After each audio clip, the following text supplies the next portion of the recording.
Muy buenos días, el día de hoy les voy a hablar sobre la ley de Ohm. La ley de Ohm. La fórmula para la ley de Ohm es esto, y se basa en establecer la relación que existe entre la diferencia de potencial, la intensidad de la corriente y la resistencia.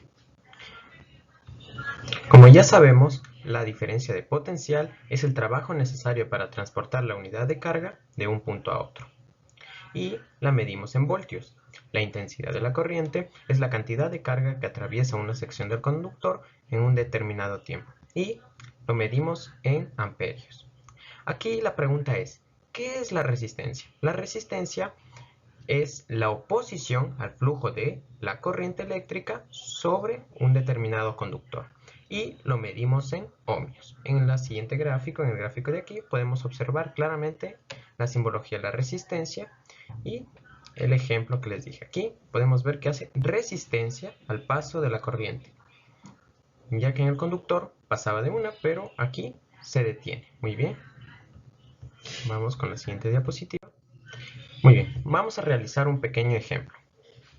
Vamos a calcular la resistencia del siguiente circuito. Para ello vamos a reemplazar los valores en la fórmula. Vamos a medir la diferencia de potencial. Como ya sabemos, esa se mide en voltios. Cambiamos a voltios y vemos qué valor nos da. 1.5 voltios. Muy bien, ese valor lo reemplazamos en la fórmula. 1.5 voltios ya lo tenemos reemplazado.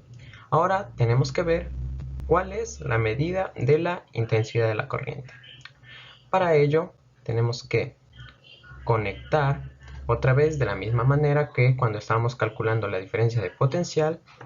Conectamos nuestro multímetro y bien, lo conectamos. No olvidemos que la intensidad de la corriente se mide en amperios. Cambiamos a amperios y vemos qué valor nos da. 3 amperios. Muy bien, lo reemplazamos de igual manera en nuestra fórmula. Ya tenemos intensidad de la corriente y tenemos el otro 1.5 voltios sobre 3 amperios. Esto nos dará el valor de la resistencia. Tenemos que el valor de la resistencia es de 0.5 ohmios. Muchas gracias, esta fue la explicación.